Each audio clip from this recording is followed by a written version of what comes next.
ဖះเจ้าပုံမှန်တက်ပုံမှန်တက်ဖះเจ้าတော့ပုံမှန်တက်တယ်ဖះเจ้าပုံမှန်တာထက်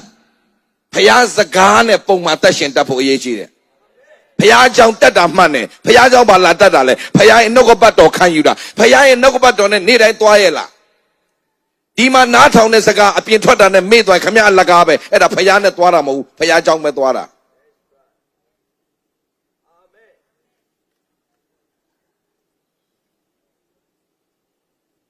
ဖះเจ้าသွားတာရေးကြီးတယ်ဖះเจ้าဘာလို့သွားတာလဲဆိုတော့ပိုရေးကြီးတယ်ဖះเจ้าသွားတာတဲ့မကြားလို့ပြန်ပြောမယ်ဖះเจ้าသွားတာရေးကြီးတယ်ဖះเจ้าသွားတာထက်ဖះเจ้าဘာလို့သွားတာလဲဆိုတဲ့မိကွန်ကိုပြန်မေးဘာကြောင့်ဖះเจ้าလာတာလဲဒီမနက်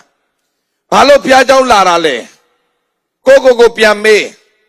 အဖြေရှိပြီလား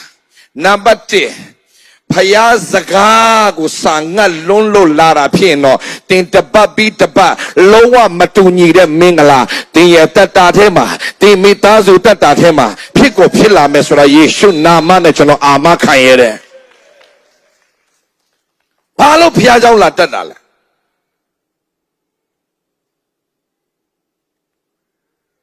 ဖယားเจ้าပုံမှန်တတ်တာထက်ဘာလို့ဖះเจ้าတင်လာတက်တာလဲခံယူချက်ရှိရတယ်လူဆိုတာ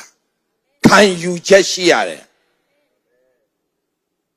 ခရိယန်ဖြစ်လို့တပတ်တစ်ခါဖះเจ้าတက်မှာဆိုလို့ဖះเจ้าလာတက်ရင်တော့ဘာမှတိုးတက်လာမှာမဟုတ်တပတ်လည်းဒီပုံစံပဲနှစ်ပတ်လည်းဒီပုံစံပဲသုံးပတ်လည်းဒီပုံစံပဲတစ်လလည်းဒီပုံစံပဲတစ်နှစ်လည်းဒီပုံစံပဲဒီတိုင်းပဲသွားလိမ့်မယ်အပေါ်လည်းမတက်အောက်လည်းမဆင်းခလေရနေကိုလိုကန်လာနဲ့ပါလာတဲ့အဖွဲ့တွေဖြစ်လိမ့်မယ်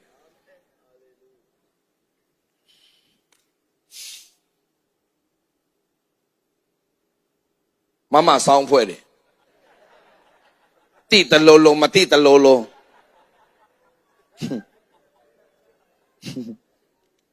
ကျွန်တော်လည်းအဲ့ဒါတိတာမဟုတ်ကျွန်တော်ဘယ်သူလဲမသိလာပြတယ်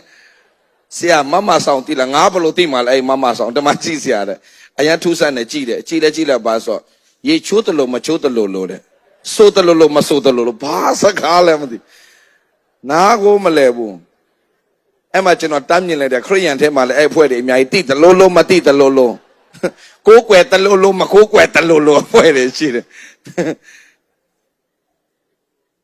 ကိုးကွယ်တလို့လို့မကိုးကွယ်တလို့လို့ဘာလဲတော့မသိဘူးဖျားเจ้าမလာချင်းမလာနဲ့လာလဲလာသေးတယ်အိတ်လဲအိတ်ငိုက်နေတယ်ဒါဆိုပါလာလို့တာလေပြန်နိုးလာတဲ့အချိန်မှာတရားဟောပြီးသွားပြီအပြန်သွားတယ်ဘာလုံးမှလဲအဓိပ္ပာယ်မှမရှိတာ no လာတယ်ဆိုတာရည်ရွယ်ချက်ရှိရမယ်အလူငွေလာပေးတာအဓိကမဟုတ်ဘူးအလူငွေဘာလို့ပေးတာလဲဆိုတာအဲ့ဒါအဓိကပေးတာရေးမကြည့်ဘူးဘာလို့ပေးတာလဲဘုရားကျောင်းလာတယ်အရေးမကြည့်ဘူးဘာလို့ဘုရားကျောင်းလာလဲအဲ့ဒါပိုရေးကြည့်တယ်ဆဲဘုရားဖို့ပေးတယ်ကောင်းပါတယ်ဘာလို့ပေးတာလဲ